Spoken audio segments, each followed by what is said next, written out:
Welcome to the Wall of Soundtrack, a show where we discuss the music and soundtracks behind the very best TV shows and motion pictures. In this episode, we'll be analyzing and dissecting the music and soundtrack behind Robert Zemeckis' comedy drama film, Forrest Gump. Hey guys, just a few quick updates. It's been way too long since I released new content.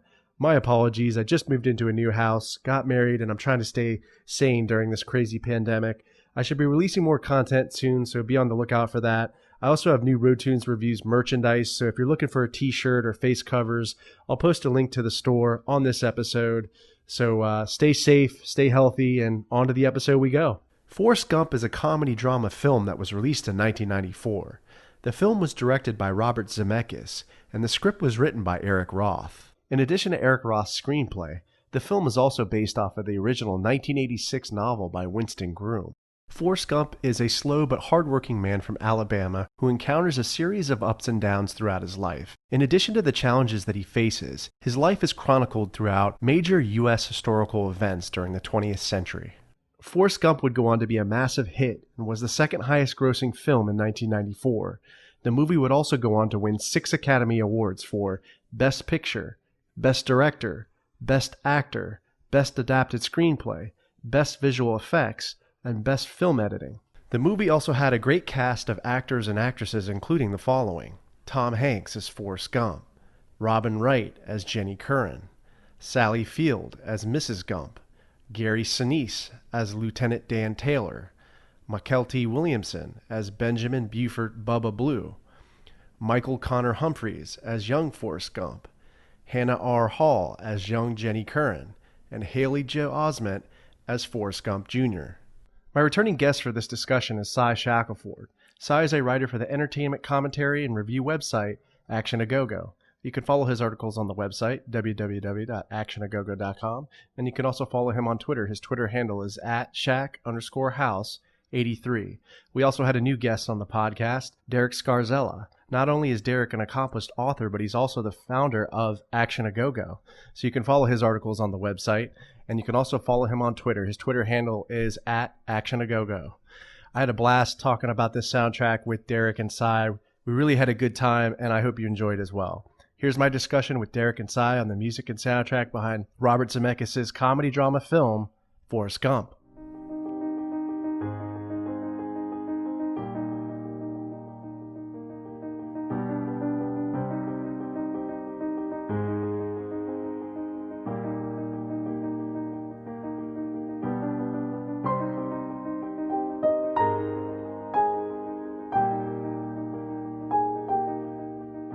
All right, Cy, nice to have you back. Good to be back. This pandemic has been a bitch, man. I mean, I've been wanting to do a podcast on a soundtrack for several months now, but I've been stuck indoors like we got fucking cabin fever and whatnot. Yeah, dude, I'm going crazy here, but we got a new guest too on our show today. Derek, how's it going, man? Good, guys. Good. Excited to be a part of this. Thank you for inviting me. Nice. Yeah, thanks for joining. Really appreciate it. So, Derek, tell me a little bit about yourself. Okay. Well, Cy knows a little bit about me already. We've been friends for a number of years, and he actually is a writer for a website I run called Action A Go-Go. And it talks about all sorts of things in Action A Go-Go. Basically, it's just a place where you can check out all sorts of awesome stuff, movie news, reviews, stuff like that. Currently, I've been focusing on publishing some novels, though. 2 novels are available from Amazon. If you look up Derek Scarzella or the titles Knuckle Crack Bone or The Vicious Game, those novels are available for purchase right now. They're crime novels. I'll spare the descriptions. You can read the descriptions of the novels on the website. I'd strongly encourage you to go check that out. You can support me in this trying COVID times. But really excited to talk about this amazing movie, Forrest Gump. Interesting postscript to Derek's books, actually. For when Derek told me that when he was actually in the process of writing the books, guess who he was mentored by? George Pelecanos. Wow, that's awesome, man. So what are these books about? Like, well, the first book was The Vicious Game. Took me a while to get it out there. But it's basically about someone who wants to be a rapper, and break into the hip hop game. And it's about someone who's actually like a enforcer for MS-13. So it's about two different people. One's actually in the game, one wants to get in, and sort of how their lives intermingle. And, there's a bit of violence and other fun stuff along the way. And the next one is Knuckle Crack Bone, which is my latest novel. And that's basically about, delved into the enforcer lifestyle again, three mafia enforcers, and how they want to sort of break free from that game and what they're willing to do to get there. So they're trying to get one big score to help them, sort of be free of that lifestyle. And both books were a lot of fun. George Pelecanos did have some review of the first novel and was very grateful for that. They would provide me some pointers along the way. And he was basically the person who told me, like, you got this, you can do this. And always grateful for that. And this was back when The Wire was a big deal, or still kicking, actually. Yeah. So hopefully it tells you how long I've been working on these things. But always appreciate his input in that, and just excited to keep pumping these things out.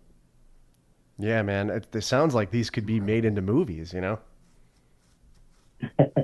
hope so. From your list of ideas, man. Whoever wants to work on that, they're pretty straightforward. I love to see them on the big screen. Yeah, man. Well, I wish you luck. I'll have to go get them, and they're on Amazon, right? Yeah, they're freely available on Amazon. Well, not free. I mean, you can pick them up, but so I can probably attest they're great quality. There's a lot of great times working on the covers and getting everything together and putting them out there. But it's just you just look up Derek Scarzella, and again, they're The Vicious Game is the first one, and my second novel is Knuckle Crack Bone. Okay, awesome. So you and Cy, I mean, you guys have known each other for a while, right? Over 10 years. Oh yeah. Nice, man. Well, glad to have you on. Yeah, man. Not many movies coming out because of COVID, which just it sucks, man. It's like I find myself like we were just saying, just rewatching some movies, and I rewatched Forrest Gump last night. I haven't watched it in years. And they've been showing it like crazy on cable too. Yeah, and it's just the whole movie is like it's like a history lesson in music and American history, American history, American politics. Yeah, it's awesome. And I remember this came out, I want to say, 1995? I think? 94. 94. I remember it came out when I was a fifth grader because my dad was ranting and raving about it, saying, "Oh, Forrest Gump, he was an American hero. He was everything. So he did everything." Yeah. Well, this is when Tom Hanks. I mean, between this movie and Philadelphia, this is when Tom Hanks really ascended to his superstardom. Yeah. He just, in the early 90s, he won every Oscar. But it's really a shame because now people mostly talk about Forrest Gump in terms of like Pulp Fiction and how Forrest Gump really muscled Pulp Fiction out of a lot of the Oscar race and whatnot. But like people, I don't know, it's like people just forget how good this movie was when it came out. And it's still, I mean, I can't think of a more American movie in terms of just the scope and everything that it covers, and especially this music. Like, just talk about what's right in front of us. I mean, this is like America's soundtrack we're about to talk about. It's fascinating. Yeah, you could say that, actually. Yeah, I mean, it spans decades. And the subject matter that's covered in this movie, I mean, from everything from race to the Vietnam War and socioeconomic issues and who was in the war, who served, hippies. I mean, President Nixon and Kennedy and the special effects with how they managed to incorporate Tom Hanks' visual into scenes with the presidents, Nixon, Kennedy, and LBJ. Yeah, and that was really good. Yeah. This movie did push some boundaries in terms of technology as well. That's absolutely true. Yeah. I mean, there's tons of the scenes of CGI, the helicopters when they come into Vietnam, when they're hitting the LZ, and you see all those helicopters go by. That's CGI. Oh, it is? Yeah, those weren't real helicopters. That like they like kind of copied and pasted them. And I was like, damn, that looks pretty real. It did, yeah. Yeah, so that's pretty crazy. But so you guys ready to jump into the soundtrack, or? Sorry, Derek, go ahead. I was just going to say, even the famous feather. Oh yeah. Like that was actually a lot of computing power that went into that feather just floating across the screen. Yeah. definitely. It's pretty crazy how they did that, and I feel like it kind of set the tone for other movies, later on. It did, yeah. And the way that the use of the feather was just used at the beginning and then bookended at the film. Yeah. It's like, okay, they knew what they were doing with this, and it works. Yeah, and the thing, I like Robert Zemeckis, who directed this. He's one of my favorite directors. Spielberg, he's from Spielberg School of Directing, yeah, and it shows. And he's coming to his own with films like the Back to the Future trilogy, Flight. That was really good. Flight was amazing. Just like Denzel Washington, incredible performance there. Oh yeah, and a movie that was basically product placement for every alcohol beverage known to man. Yeah, and it just didn't glorify alcoholism at all. It was pretty rough to watch, but yeah, especially watching Denzel go to the liquor store and sitting in his car and drink that liquor, that great big liquor bottle, drink it right out the bottle. It's like, Jesus. Yeah, it's tough to watch, but all right, guys, we got a lot of songs we got to cover here. First one, let's do this. Alan Silvestri and Chris Snelling. This is the Forrest Gump main theme. It's an instrumental. It's the piano piece in the beginning of the film you see with the feather. Pretty classic. I mean, when you hear it, I always think of the movie. And you know where it's from when you hear that sound. Yeah, and it's the feather. It lands on. I believe it lands on his shoulder, right? And then he puts it in. Puts the feather in the Curious George book. Yeah. So, a nice opener. And he's got the dirty shoes too. Yeah, the ones that Jenny brought him for his birthday from 3 years back. He's been running in them for 3 years. Never has worn any other shoes. Yeah. And who did this? Alan Silvestri, the composer for this. He's done a lot of movie scores. He even, including ones where Tom Hanks later starred in, like Castaway. Yeah. And he did the score for that, and that was an amazing score.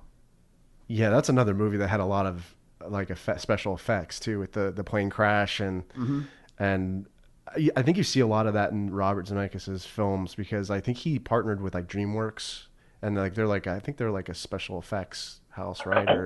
Or maybe they're a studio, but they do a lot of special movies that have a lot of special effects in them. They do, yes. So yeah, it's just Zemeckis is awesome. But I won't go. I'll get off my Zemeckis tangent here. But we go to our next song. It's Elvis Presley.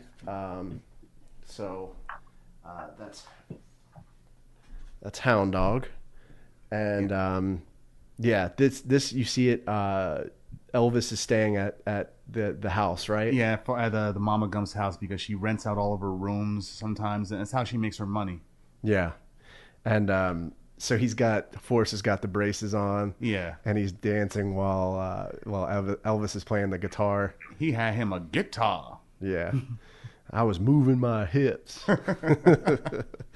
Yeah, this is a pretty funny scene. And then I believe this song, Hound Dog, is actually a cover, right? It's not, Elvis didn't originally write this. Of course, proving that he's a thief. It was written by what? Well, I don't know. I think it's. Go ahead. I think it's debatable, how copyrights were enforced back then to begin with. That same thing comes up with comedy, where people stealing jokes. Or was it stealing jokes, or did people just use the same jokes? It wasn't. There was no copyright laws back then, were they? I mean, not to the extent that there are now. Were there? I mean, they may have been, but who was enforcing it, sort of thing, or how would you enforce it? Yeah, whether or not they were in place too. So yeah, I'm sure a lot of it happened. I mean, I just want to defend the king a little bit. Maybe play devil's advocate. Yeah, remember in Sopranos they bring it up, right? Some of the people stealing rights and stuff from different. True. I think that episode, what was it? A hit is a hit or something. Or second season, or second season. Okay. Yeah, but anyways, so yeah, they're playing this song. You ain't nothing but a hound dog, crying all the time. You ain't nothing but a hound dog. Those are some of the lyrics.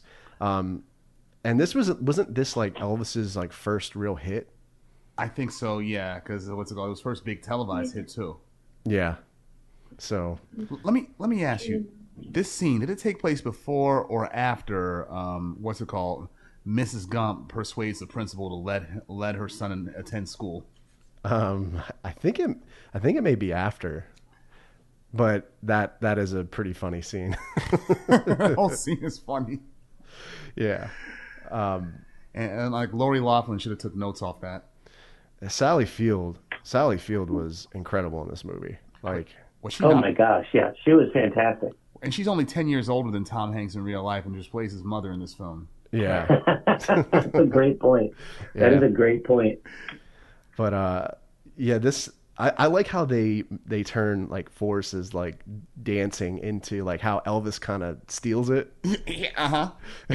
Hey, man, do that crazy dance you were just doing right there a minute ago, man. Yeah, and then he ends up seeing Elvis in the TV when they're walking by the store. Yeah, if that was me in there, I'd be like, hey, that's my dance. He got that from me. I'm going to sue him. Yeah, I want a royalty, right? And the mother, she's all offended by that, by how he's just gyrating hips and whatnot. She's like, this is not for children's eyes. Forrest? Yeah. I'm like, lady, you just let the principal smash you, so Like- and your son heard everything. hey. Well, that's like the one theme about the movie that keeps going through. Like it sort of begins with his mother, but it's sort of like everybody, just like hypocrisy. Yeah. Like this movie, like everyone's a huge hypocrite in this movie sooner or later. Yeah, that's And true. it's a strange theme that keeps coming up. And in her case, she did it for the best of intentions, yeah, but it doesn't take away the hypocrisy. Yeah. And then, Elvis, he gets the nickname, right? The king of rock and roll. Yeah. But yeah, this I guess this song does have a lot of Southern references too, right? Because Elvis is from Mississippi, and I mean, the film's not taking place in Mississippi. I believe it's Alabama. It's Alabama, yeah. But there's some tie-in there. Alabama's, yeah. Yeah, Alabama, sir. Your twins? The next song we're gonna go into is it's Dwayne Eddy, Rebel Rouser. This is another one too. Like when I heard this, it's like it's got that real Southern like down That Southern bass, that riff, yeah, that lets you know, okay, you're in the deep South now with that kind of rhythm to your guitar. Yeah, and this is played in the scene where like Forrest and Jenny are talking, and then he gets hit by a rock again. Again, yeah, when he's a teenager this time. Yeah, He doesn't have no braces on his legs, but Yeah. the same the same guys that were fucking with him back when he was a kid, they're still doing it now. Like, ain't you got shit else better to do? They didn't have internet or They didn't have internet, and they clearly not getting no pussy neither. they're probably just jealous of Forrest because Jenny was pretty good looking. Jenny was pretty good looking, yeah, and she hadn't got to the point yet where she was letting every asshole smash yet. She was played by Robin Wright. Yeah, Sean Penn's ex-wife, yeah. Yeah, Yes, she was. she was a model too, I think, at one point, right? She was, yeah. I mean, and her first movie that she starred in was The Princess Bride in '87. 7 years Oh, prior wow. to this. Okay, wow, yeah, I forgot that was her. Yeah, it was introducing Robin Wright, Princess Buttercup, yeah. And this, Yeah. I mean, go ahead. obviously she's had an amazing career, but to see like where she started with these movies, it's fascinating. Like I don't know, I don't like the character, but Jenny is like a powerhouse in this film herself. In many ways, In many she ways, is. yep. Like she's like the female protagonist almost, maybe more so than Mama Gump. Yeah, yeah, Oh, totally. Well, she's like a mirror to Forrest in a lot of ways. Like, it's fascinating to see like he's doing one thing, she's doing another, but they're always in like the opposite ends of the spectrum. That's true. They are actually, yeah. Forrest never touched no drugs. She did. Yeah. Forrest had a stable home life, even though they were both raised by single parents, but she had a raw end of the deal. Yeah, and She really did. yeah, and it's kind of we'll talk about the song later, but there's that song by Fleetwood Mac, "You Can Go Your Own Way." Oh yeah, during the running montage. Yeah, And funny thing, also with the Rebel Rouser scene, it makes a good transition into Forrest getting a football scholarship. yeah. Oh God. And then he's running, past the football practice. Yeah. And that guy stops, and then he gets hit. And then when he's actually playing football in college, the coach said, "Run, you stupid son of a bitch, run!" He's like, he must be the stupidest son of a bitch to ever live, but he sure is fast. Yeah, yeah, he won you all your games. Put that coach on the map. Yeah. So, And I mean, when you look at this song, the lyrics fit perfectly. See the way he walks down the street, watches the way he shuffles his feet. Kind of a reference to how he runs so fast. Yeah. So he holds his head up high when he runs too. I mean, running is where he's truly alive. Yeah. So I think this song, just fits perfectly. Yeah. So, what were you gonna say? Sorry. Why wasn't he in the Olympics as fast as he is? I know, right? Track and field. Track and field. He'd have put everybody to shame. Yeah. So next song is by Clarence Frogman Henry. I don't know why, but I do. And this scene. This is when he's waiting outside of Jenny's school, right? And it's raining, and then she pulls up in the car, and she's making out with that guy, and then he comes up and lays the smack down on him. It pretty much just beats him when Jenny gets hit against the door of the window, against the door of the window, and she says, "Ow!" As soon as Forrest heard that, he just went buck.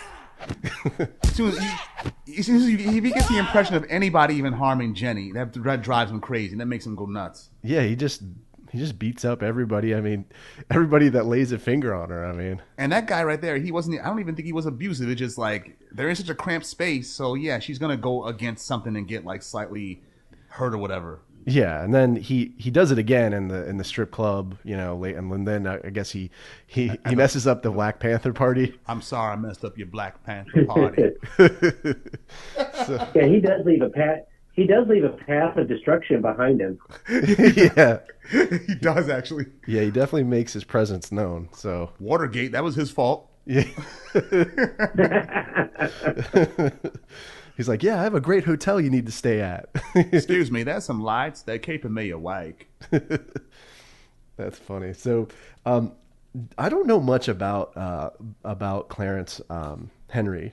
I know he's was he an R&B singer? Like R&B, like some kind of Southern blues singer. Yeah. Based on the way the song sounded, yeah. But the lyrics kind of match up with the scene perfectly. I don't know why I don't know why I love you, but I do. So it's like Forrest is still kind of trying to figure things out. Yeah, he's still trying. He pines for Jenny, and he still can't. He hasn't figured out why she doesn't love him, and he hasn't articulated that question like he does later on when she comes to live with him. Yeah.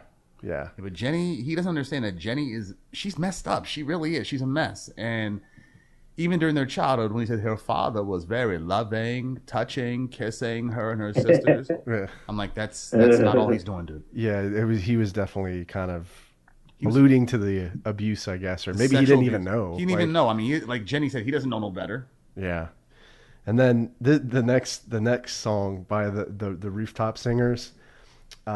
This is a great segue into the scene. The song's called "Walk Right In," where they go into the Jenny's dorm room. Yeah, and they're like, they just sit there and they're talking, and then she like takes her bra off, and he's like, oh. Yeah. He comes on her gown or whatever. It's like, that's possible. I didn't even realize that's what was going on in that scene until fairly recently. And I had seen this movie over 36 times since it first came out. I'm like, he came on her sheets. That's what he meant when he said, I think I messed it up. Because you don't hear it, like, the audio is a little low. You don't hear it like the first go around. And then I love it when the camera pans to like the roommate, and she's like just shriveled up, like looking back, like, what the fuck? Yeah, just like what is going on over there? But yeah, it's sexual, but it's not sex. Yeah, and the song title fits perfectly with that "Walk Right In." Walk right in, yeah. Yeah. So and that was probably the first time Forrest had been invited to a girl's dorm room too. Yeah. So he's kind of figuring out his sexuality. Yeah, that's the thing. And as a big football star on campus, pussy should have been falling out of his pockets. Not that he would know what to do with it, since Jenny is his one true love. Yeah. And then she mentions Joan Baez in that scene where she's like, don't you ever want to like figure out who you are and be like she's like, I want to be a folk singer and be like Joan Baez. And then later on, that song, well, actually it's our next song, the Blowing in the Wind, song that I think that's a cover, right? From Bob Dylan originally did that. From Bob Dylan, yeah. I mean, what's it called? When Forrest, when he goes to, how the hell he found her at the strip club, I don't know. Oh, he found, yeah, I don't know either, but he did see her in the magazine, right? In the Playboy magazine, yeah. She got expelled for taking some pictures with her college sweater on. Girls of the South, Playboy did that. How much did they pay her, though, for that? Yeah. She got in trouble, though. She lost her, kicked out of school, right? Yeah, she must have had a scholarship or something, really, because coming from where they from, really, it's like, I don't see them. It's possible that the parents had the money to pay for it, but I don't think it was likely. Yeah. But so she's in the strip club. She's playing that song. Playing a guitar, acoustic guitar, naked with some white pumps on. Yeah. While she's just playing the acoustic guitar, it's like, lady, that's what I've never been to a strip club where they do that before. It was a little out of place, I'm not gonna lie. Then he comes back in again and lays the smack down. Yeah, on some hecklers who they threw a drink on her. They threw a drink on her leg. Like, dude, you just wasted some good alcohol, you dummy. Yeah, man. It's so funny. He just walks completely in front of everybody and then picks her up, right? Like, doesn't he try to take her off stage, and then she hits him with the guitar and just walks off stage naked. Yeah. Oh man, but this song really is like, it really fits in with the theme of the movie, right? The overall theme, the feather, kind of blowing in the wind. And I feel like that's kind of like a commentary on Jenny and Forrest's relationship. Like and more so than just a poetic description of what was going on in America at the time. Yeah. And I mean, because this song is like you said, it's very, it's a lot of social commentary on what was going on in the world and in the country right now. You had the folksy, very folksy. Yeah. And you had the Vietnam War going on. You had, race riots and, lots of crazy stuff going on. So yeah, this is late 1960s. Yeah. Yeah. And he tells Jenny, what was the next song? The next song is Wilson Pickett, Land of a Thousand Dances, which is what they should have been playing in the strip club. Yeah, actually, so this song's played when they're on the bridge talking, and you hear it in the background. And one of the trucks are passing by or something? Yeah. And I guess there's some references to like dancing, you know what I mean? Yeah. And then was just in a strip club, so I feel like that, kind of works. And it does. Yeah. It has a certain irony of it, considering they're outside the strip club now. Yeah. And well, it's like the music either like is a real juxtaposition, or it's so on the nose it's not even funny. Yeah. And usually when that happens, I don't really like it. But for some reason, like Zemeckis was able to nail it like every time here. It's deliberate either way. Yeah. And when you look at the lyrics, exactly. Got to know how to pony like a bony Maroney, mashed potato, do the alligator, put your hands on your hips. Yeah. So. And that song that was in that movie, what's it called? The Great Outdoors, at the end of the movie with Dan Aykroyd and John Candy, where everybody's dancing in the bar. Oh man, I miss John Candy. Great movie. Love that movie. It still holds up. It's still fun. Then we got our next song by CCR. Credence Clearwater Revival, Fortunate Son. I mean, this is like the quintessential Vietnam 60s song. They play it when they're on the chopper, on the Huey. Oh, yeah, when they were about to touch down. Yeah. Yeah. But the way the way the song was used, the landscape, you see the Vietnam landscape, the waters, and you see the familiar opening drum break of the song, and then the guitar riff. It's like, yeah, this song was tailor-made for Vietnam. Yeah. I feel like it's almost. Oh God, yeah, this song is so on the nose. Yeah. Oh yeah. I feel like it's a nod to, Oliver Stone. Like, Platoon had come out in 86, and there's a lot of great music in that. I mean, I think Zemeckis does it with the Doors, obviously too. Oh yeah, he does. Because there's a few songs in this movie by the Doors, so. I'm surprised he didn't use a Rolling Stone song in here, but he probably didn't want to be accused of biting Marty Scorsese. Yeah. I believe Martin Scorsese was like his film school teacher, right? At NYU or something like that. I think so, yeah. But ultimately, he learned a lot of it from Spielberg. Yeah. So this song, CCR, Fortunate Son. I mean, it's essentially about what draft dodging, right? There is like rich, Basically. rich sons of either senators or wealthy businessmen who got deferments from Vietnam. They don't got to go to war. Although, what's it called? Oliver Stone. He's the son of a rich man, and he probably got a deferment, but wanted to go anyway. Yeah, I believe he volunteered. Yeah, just like Sheen's character in Platoon, who was supposed to be a mirror of him. Yeah, so they're like, you volunteered? Yeah. The fuck you volunteer for? I didn't think it was fair that the poor kids go off and the rich kids get to stay home. Oh, you're a crusader. Okay. That was King. Yeah. He's like, we got ourselves a crusader. I mean, you look at the lyrics. Some folks are born made to wave the flag, either red, white, and blue. And when the band plays "Hail to the Chief," oh, they point the cannon at you. It ain't me. It ain't me. I'm not no senator's son. So there you go. Pretty on the nose there. Yeah, that's probably my favorite line. Yeah. I ain't no senator's son. And then no, but they point the cannon at you is pretty direct. Like, yeah, it is. Like the poor people need to face the bullet. Yeah, that's very direct. That's why they included that portion in there. So if we go to our next song by Four Tops, I Can't Help Myself, Sugar Pie Honey Bunch.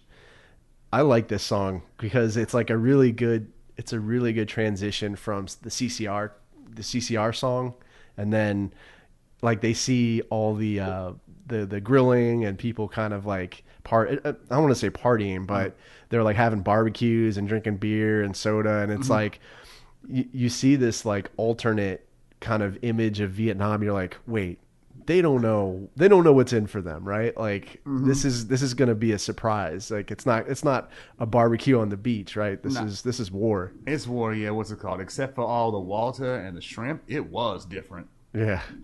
And Bubba, all he's thinking about when he gets down there, these Walters, they got good shrimp in these Walters. We do some good shrimping. I'm like, dude, you here to kill people during the war. You ain't here to be thinking about no shrimp. And then you have Lieutenant Dan, right? They get introduced to Lieutenant Dan, and then Aretha Franklin comes on in the tent. Yeah, respect. And what was it called? Lieutenant Dan comes out, and he with a toilet paper roller, like he just got finished taking a dump. You must be my new FNGs. Yeah, fucking new guys. Yeah, it took me a long time to realize what that acronym meant. Me too. But when I rewatched it, I was like, oh yeah, that's what it means now. Okay, all right. This is on point. That was funny. He's like, "What are you guys, twins?" No, we are not relations, sir. And Forrest, he just takes everything so literally.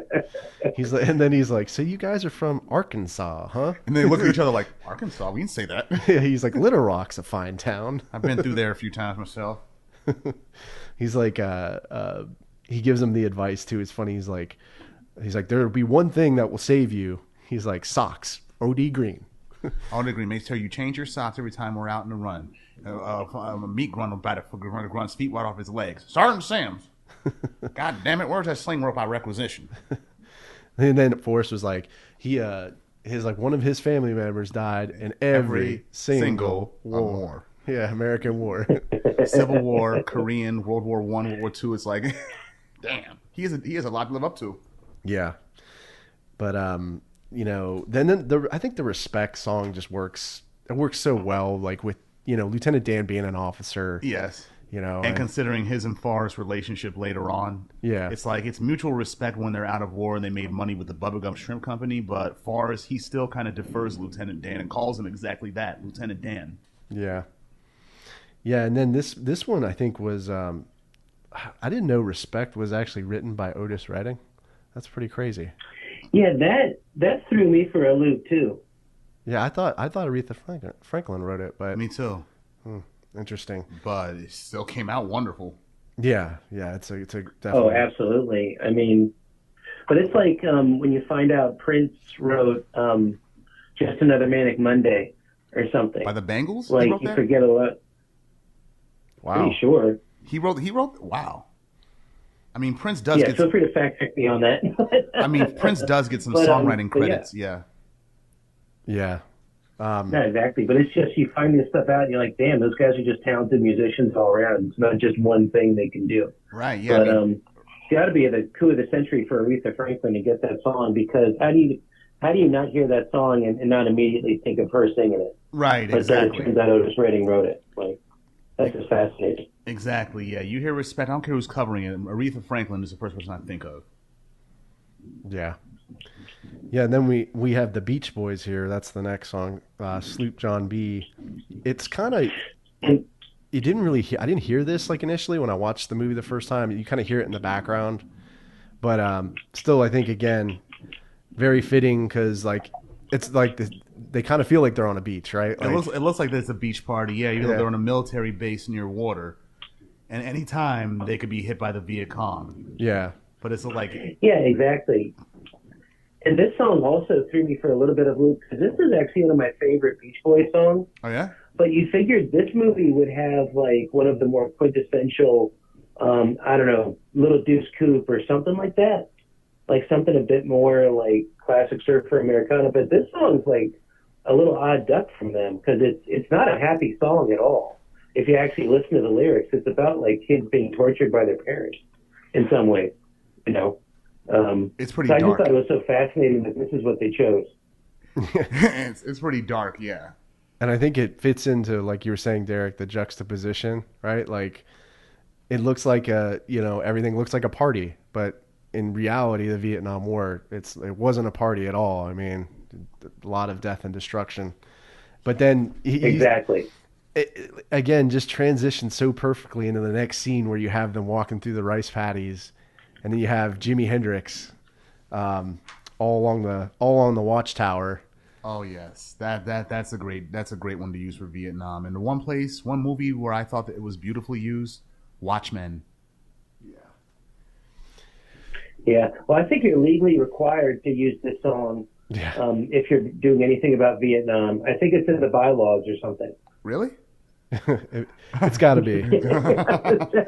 I know what you mean. Yeah, I know what you mean. And this was a cover, the second actual cover in the film, because you had the Joan Baez cover of what was that song? Blowing in the Wind. Blowing in the Wind, and now you have this one, which was a Bob Dylan song, covered by Jimi Hendrix, and I believe it was off the Electric Ladyland album, which is an awesome album. Oh yes, most definitely. But yeah, this one. Wow, I mean, you just feel like you're there. You're in the trenches, like walking. the vibe of the song is... It's very immersive. Yeah. But you look at the lyrics, too, there must be some kind of way out of here. Like, I mean... Said the Joker to the thief, but who's the Joker in this case and who's the thief? I mean, you can argue probably, like, the businessmen. Or the politicians. That's the thing that's so cool about Bob Dylan's lyrics. You can leave a lot of things open to interpretation. They do, and a lot of imagery they use too. Yeah. So that's a great point. Like, and that's sort of a lost art form in music to me. Like so much music now is like they're just saying whatever's on their mind, which is fine. But some of these songs, especially from the 60s and 70s, I mean, you could just listen to them over and over again, and while they sound great, you still might not know what the hell they're talking about. Yeah. Like, particularly with I don't want to jump ahead, but particularly like the Doors' Soul Kitchen. Like, I don't know what the hell he's talking about, but it sure does sound good. But, yeah, the Doors. That's another band that's like psychedelic, kind of their lyrics are just all over the place. And like you said, you can leave it open to interpretation. I mean, I think the song, the Doors song, and we'll jump to that one. Soul Kitchen. Soul Kitchen.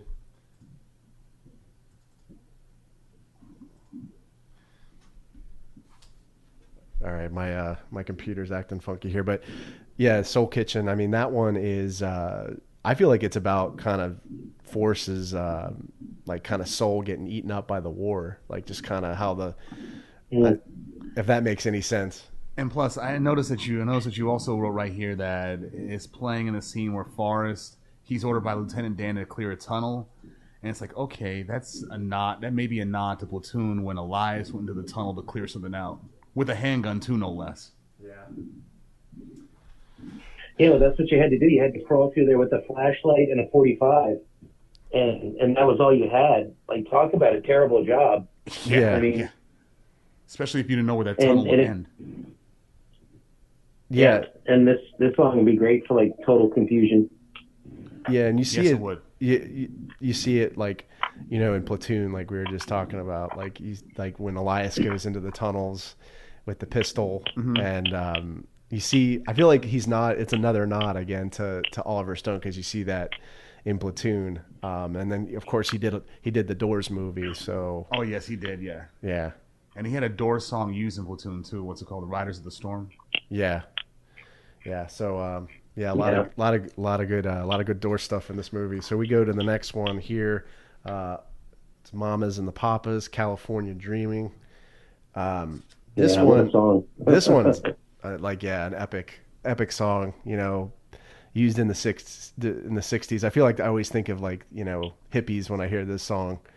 And then it's played obviously when they're in the VW. The VW, yeah, when she gets in with all those other hippies, yeah, which is the hippie automobile, the VW. Yeah, and it's also played, I think, when he's writing letters, right? Yeah, he's writing letters while it's still raining outside under his tent. Yeah, yeah, bunch of letters. He wrote her like every single day from the way it looked. Yeah, and then he ends up getting them all back, right? Like later, they return to sender. Yeah, she didn't live at that spot no more. Yeah, so then it transitions into Buffalo Springfield, right? Oh yes. For What It's Worth, which is a great song. Didn't Public Enemy sample this song for what's it called?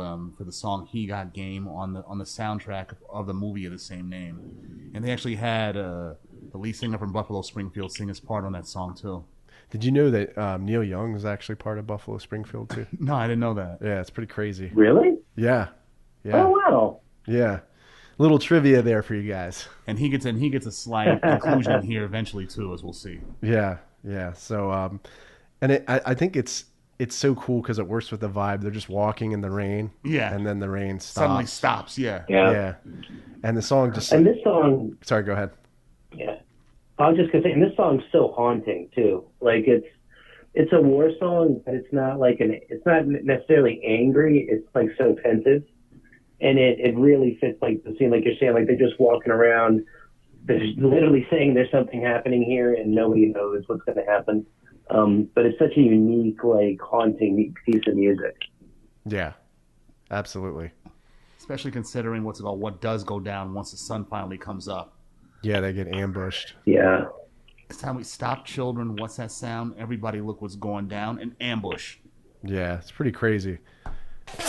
And I think that battle was on point. That battle was sick. Yeah, that battle was like very well done in terms of like effects and just having like just the reality of it, like the bullets flying by, and it was really well done. It made you feel like you were right there. And then plus everybody, all the soldiers had to get their bearings. And Forrest on the ground, he has to roll over with that heavy ass backpack on him. Yeah.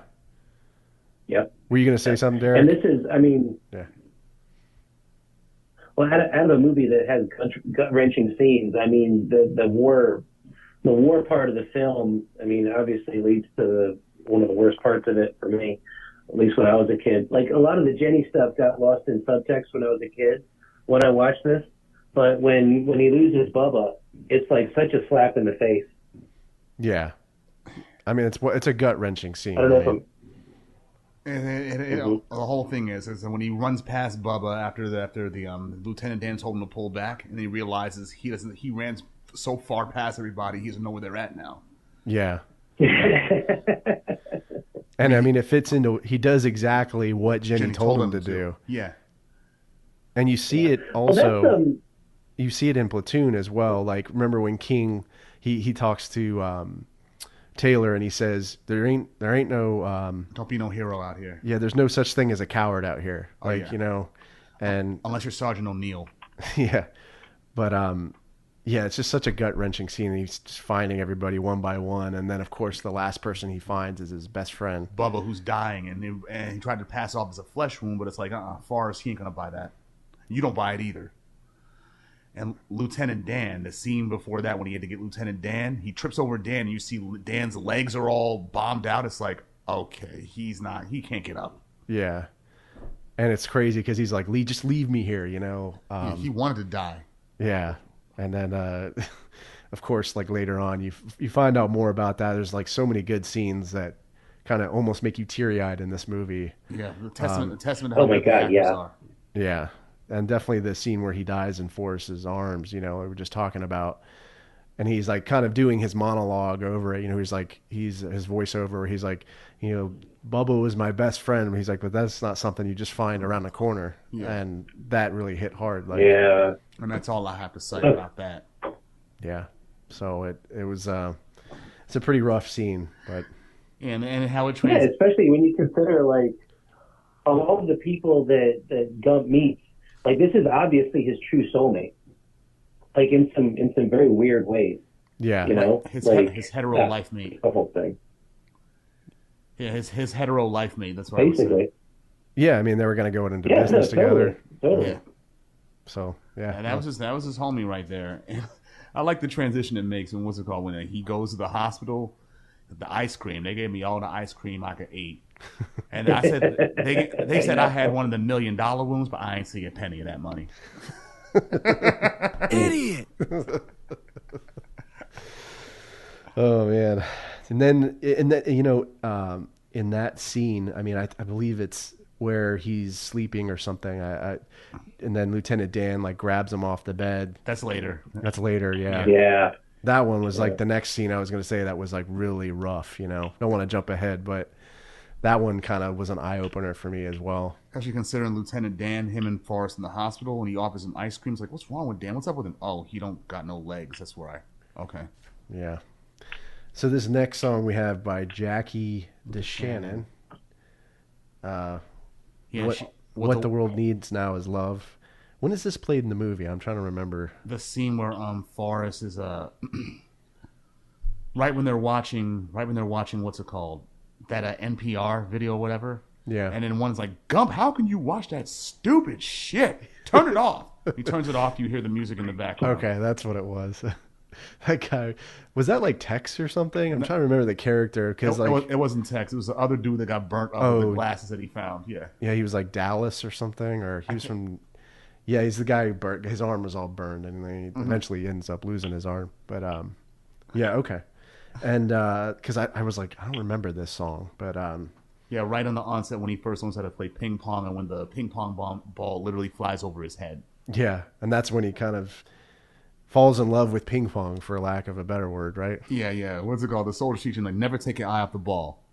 All right, go. And then the door song plays. Yeah, which is the "Hello, I Love You," right? That's the I like that. I like that track. It's catchy, you know. It's got that dun dun dun, you know. Oh yeah, and what's it called? It was the Kinks tried to say that the Doors stole that song from the Kinks song "All Day and All the Night," which I remember being used when I was a kid in those Jolly Rancher commercials back in the '90s. The ones that used to take place on the beach. I believe that you and me last forever. Yeah. No, that's Oh, really, wow, really? wow. Mm-hmm. Yeah. The Kinks. That's another epic band, right? Yes, indeed. But yeah, I mean, this fits perfectly. I feel like he's fallen in love with ping pong. Hello, I love you. I mean, Yeah, and plus it's not even a protest song about war, even though it's been used in plenty of Vietnam War movies, Platoon and Casualties of War. yeah.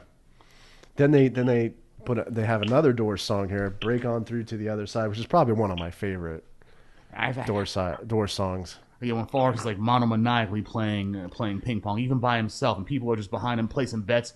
Like, what's it called? It's a spectacle. Yeah. Even the hospital staff and his fellow soldiers is like, damn, dude, you should be charging them to look and watch you do this. Yeah, and he does break through the other side. I mean, he becomes this like international star, right? I mean, like He does, yeah, he does. And like, as I posted, there was a song on the bridge, "Everybody Loves My Baby, She Gets High, She Gets High." It's like, that's might be about Jenny. yeah, I think you're right. And this song fades out right as Lieutenant Dan pulls Forrest down to tell him about, "I'm nothing but a goddamn cripple. You cheated me." Yeah, that was a scene where I was like, holy crap, man! Like, this really that it's just real. I mean, like it's as real as it can get, in Yeah. terms of what happens in war. Like people just losing their legs or their names or. And like armor-piercing questions that Lieutenant Dan was asking Forrest. Dan's in tears, angry. Like, you know what it's like to not have the use of your legs? And Forrest, half-scared, answers. He answers truthfully, like, yes, sir, I do. He had leg braces, so yeah, he knows. Yeah, I didn't think about that. Yeah, like, he's like, what are you trying to be, a smartass? Nah, he knows, Lieutenant. He's not trying to be... He's too dumb to be a smartass. Oh, man. But yeah, it's just, it's a real scene, man. Like, and then he says that epic last, like, one line where he's like, Gary Sinise, he goes, I used to be Lieutenant Dan Taylor, and he's like, you are still Lieutenant Dan Taylor. Like, that was so, I don't know, it just hit hard. It hits hard. It's simple, but it hits really hard. Yeah, I mean, like, and you got to top your hat off to Eric Roth. I mean, he wrote, the script is so good. I mean, it's just, it's so good. So, yeah. Yeah, well, that's the crazy thing about it. As simple as Forrest Gump is, like, every character around him, it's also, like, going through all this turmoil and has these poignant moments.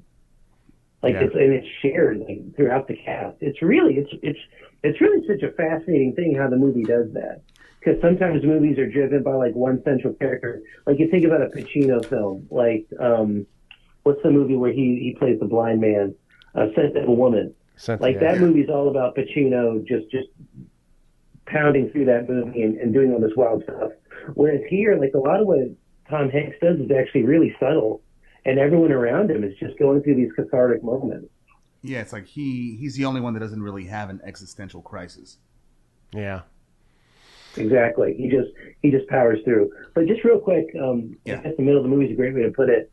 Like Forrest Gump as an allegory for America, right? Like Forrest Gump manages to just pound through everything, even though he's not that smart. He's just able to fixate and work really hard, and he pushes through anyway. And I've just heard that theory over the years. Like, does that sort of hold water with you guys in terms of how this movie plays out, or do you think that's reading into it a bit too much? No, it's not reading into it too much. Nah, that's a good interpretation of it, actually. I mean, I don't know how we would apply Forrest Gump as a metaphor for America in its current state right now, but other than that, I can see that's a good take on it, Derek. Yeah, maybe I would say like 10, 15 years ago, maybe when people working hard was the way you got ahead, right? Like capitalism, you work hard, you'll be rewarded. Right. And I feel like that holds true with Forrest Gump. I think, you got to be lucky too, right? And I think luck plays a big part in that, especially with Bubba Gump. Yeah. And I feel like Forrest Gump does kind of get lucky and fall into things and ends up becoming very successful. But he's a hard worker too. So I think that's right on, Derek. Yeah. That's right on point. He's not lazy. He's oblivious, but puts in work. Yeah.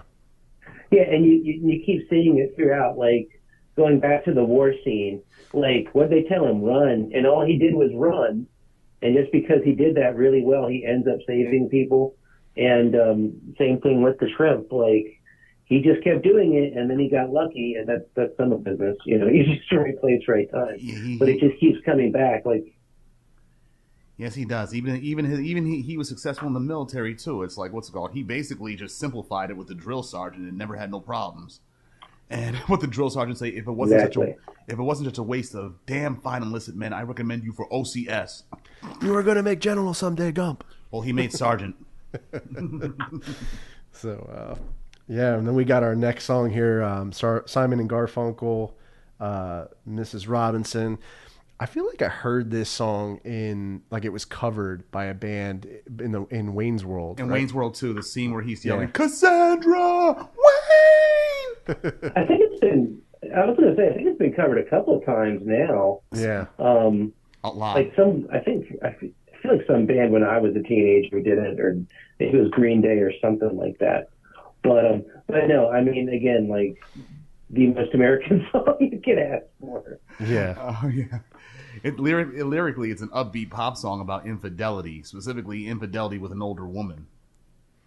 Because it was in The Graduate, right? Yeah, it was in The Graduate, made specifically for The Graduate. Yeah, but here it's like it's used in the scene where Forrest gets awarded the Medal of Honor by President LBJ. He asks, "Where were you wounded?" "Directly in the buttocks." "That's quite. I would like to see that." Okay, and just moons him on national television. It's like Idiot. I think Johnson was. Well, actually, I don't think he was kidding. I think a lot of them presidents have some kind of like in the closet subtext. Yeah, that was funny. Probably why he whispered it to him too instead of just saying it out loud on camera. And he was like, "Damn, son!" Like, like I was kidding, man. Kind yeah. of. Oh man, that's funny. Then we got the Jefferson Airplane, right? Oh yeah, and they were in Volunteers, and they were in Platoon as well too for their song "White Rabbit."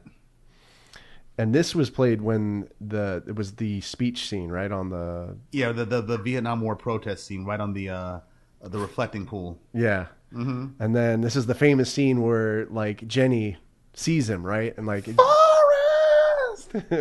But the whole scene before as it's happening though, it's like Forrest is accidentally brought into this Vietnam War protest. Yeah, he's not like, "Hey, I want to give a speech or anything." They just push him up on the stage. And then the person that actually cut off the mic, that was Dick Stillwell, the commissioner from season 1 of The Wire, who only appeared in that one episode. Wow. Mm-hmm. Oh, wow. Yeah, that's crazy. Mm-hmm. Interesting. Yeah. Now, how all the speculators out there, they didn't even hear Forrest's speech. All they heard was, "That's all I got to say about that." But they still cheered him anyway. Go! Yeah. And that guy there was the guy leading it, and he was like you said, he was like, "Gump." Yeah, he was give it up for Gump. Gump. And every time he said the F word, people started to cheer and clap. The Warren Viet fucking Nam. That guy was intense. Yeah, he was. Who was he though? He's a real historical figure. Yeah, I'll have to look that up. But he had an American he had to be flag. He had to be somebody, like some protester. But so, I mean, what do you think about the song title, like Volunteers? Like, I think it has a certain irony about it. I mean, what's it called? The whole Volunteers album, though, it was overtly political. It was a very strong departure from their usual psychedelic, drug-induced type of lyrics and whatnot. Yeah. Yeah. So. Yeah, even the cover had them like on like some kind of like looked like a political sticker, and the color of it was red, white, and blue too, which added to the political nature of the album.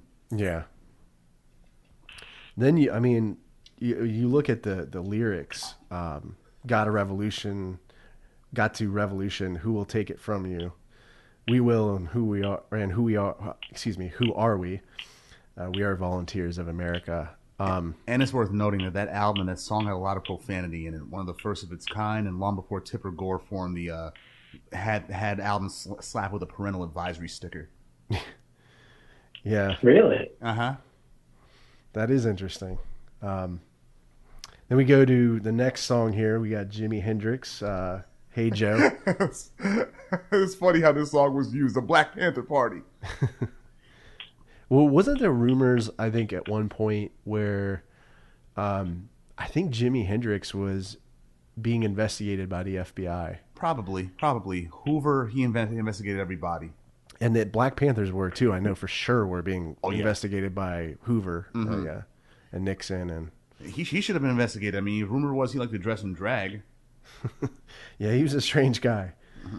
He figured if he had dirt on everybody, including the president, then he could stay in power. It's how he stayed in power for 50 years. Yeah, FBI director. Yeah, he was a weird guy. I remember watching Nixon, and he's a big character in that film, played by Bob Hoskins, and he was just really good. Bob Hoskins did a really good job. Did you see the Clint Eastwood? Bob Hoskins was so good. Oh, he was dope. The Clint Eastwood movie J. Edgar with DiCaprio played the character. Did you see that? I haven't seen it. Is it good or? It's pretty good. I I did see it, and I was actually really surprised at how good it was. There were some scenes where there were some scenes in that movie where I was like really surprised that movie didn't get more play, especially with DiCaprio, especially with Eastwood directing. Like, Yeah. that movie delivered some really good scenes, and I don't know if it's true. Like, that guy was a lot more interesting than people made him out to be. Yeah, I mean, they did have like a quasi-gay scene in there with him and Armie Hammer. Yeah, and then he does Yeah.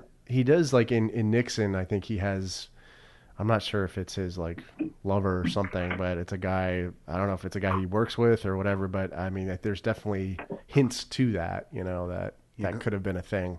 Yeah, the guy that Armie Hammer played, that was one of his co-workers, actually, one of his subordinates. Okay. A close one. Okay. Yeah, but back to Confidant. A confidant, yeah, we use that term loosely. This song, the Jimi Hendrix song, Hey Joe, yeah, that's another cover song, actually. And it was the last song that was played in the original 1969 Woodstock Festival. that's awesome. Yeah, funny thing. Let me go on a side for that. I found like the Woodstock documentary performance on Blu-ray at a dollar store recently. Oh wow. Yeah, I had to pick it up. It was only $5, and it's like a deluxe edition. I'm like, I'm taking this. Oh, that's a steal, man. Hell yeah. This song has just got incredible build up too, like, and it works so perfectly for this scene because this is when that guy hits Jenny, right? Yeah, and he was already being a dick to Forrest when he first met him. Like, who's a baby killer? You guys are war protesters, but you shit on soldiers too. Yeah, and he just lays the smack down on him though, like beats the shit out of him, just tackles him, practically spears him like Goldberg, and starts beating him. You can hear the punches too. Yeah. He's like, I knew it was gonna Yeah, be. Gump doesn't mess around, man. What's that? What'd you Gump say, doesn't Derek? mess around. Yeah, he doesn't mess around. No, he doesn't. You hit Jenny, he'll fuck you up. And he beat that dude's like, I knew it was gonna be some bullshit asshole. He should not be hitting you, Jenny. I love you, Jenny. I'm sorry I ruined your Black Panther party. Oh man, Idiot. but this just works perfectly with the scene. And like, hey Joe, I said, where are you going with that gun in your hand? I mean, he essentially is referring to the violence, right? Where that guy slaps Jenny. Yeah, basically, yeah. Even though the lyrics themselves, they are basically about a man going on the run after he killed his unfaithful girlfriend and her lover that he caught them with. Yeah. Yeah, great song choice. So the next song we have here is Peter, Paul, and Mary. Where Have All the Flowers Gone? And this is played when they're walking around D.C., right? D.C. at night, yeah. After the Panther Party, they're walking around D.C. at night and just talking about their experiences. And funny thing is, this song, it was released at a period in the early 60s when folk music was on a real revival. Yeah. Yeah, and then, I mean, I think it works because it's a pretty chill song, and they're just kind of strolling through DC at night, and DC's, is very pretty at night with all the lights and the monuments. The lights, monuments, and nobody on the move, no politicians on the move or nothing like that. Yeah. And I mean, I think it definitely has references to, the Vietnam War and Forrest being a veteran. Where have all the soldiers gone? Long time passing. Where have all the soldiers gone? Long time ago. Gone to graveyards, everyone. It's a meditation on death, and while it's also doubles as an anti-war protest. And they're walking by monuments, right? I mean, there you have the World War II memorial. So it just fits perfectly. I mean, whoever Zemeckis had to be the music composer or the music supervisor just did a great job. Oh yeah, they did, and plus, and with all the music that they chose for this film, it's like it must have just taken up half their budget, more than half their budget, just like the Guardians of the Galaxy movies. Yeah, because of all the royalties I'm sure they had to pay to. But I'm like, y'all better hope y'all recoup in the box office. Yeah, I mean, think about it. I consider it one of the greatest movies ever made. I mean, Forrest Gump to me is just so much subject matter, so much the characters. Like you said earlier, it's one of the most American films. Yeah. So, Totally. No, I mean, I think it's definitely one of the movies of the '90s. And again, like just going back to Tom Hanks's like dominance as an actor. Never mind, Zemeckis was probably still in his prime, like coming off the Back to the Future films and a couple other really good things he was doing. Like didn't he do Romancing the Stone? That was probably earlier in the 80s. Or Michael Douglas and. But anyway. Yeah, Michael Douglas and I forget Kathleen Turner. Kathleen Turner, yeah. That was a good movie. Yep, that was a big hit for him. But I mean, it was one of the top 10 films of the 90s probably, along with Philadelphia and Apollo 13. He was. Go ahead. Yeah, Hanks was definitely doing it back in the 90s too. I mean, really, he had, and starting with Philadelphia, like you said, that was when he made a full-time transition to being a dramatic actor right there. Yeah, because he used to be a comedy actor. Yeah, he was funny in comedies like Dragnet with Dan Aykroyd in '87. That was funny. Yeah, that's an underrated movie. I'm so glad you mentioned that movie. That movie's fucking nuts, man, and no one talks about it. It's really crazy. Although the one scene in the film that I still don't get is when Tom Hanks is interrogating a suspect and keeps slamming a drawer shut, and it's hurting the guy's nutsack somehow. It's like, how? Like, your balls and this drawer shut. Like, how? His balls are not in the drawers. How are you hurting him? Some movie magic, right? Yeah, that's all I can chalk it up to, movie magic. So I have to say, you just got a artistic license there. Yeah. Yeah. You could say that. So the next song we got here, the Youngbloods, Get Together. So this was released in 1967 off their self-titled album. Yes, and it was used in the scene where the montage scene about Jenny's journey as a hippie through California. Yeah, how she was expanding her mind and whatever that means out west somewhere. Taking a lot of drugs. Yeah, this song.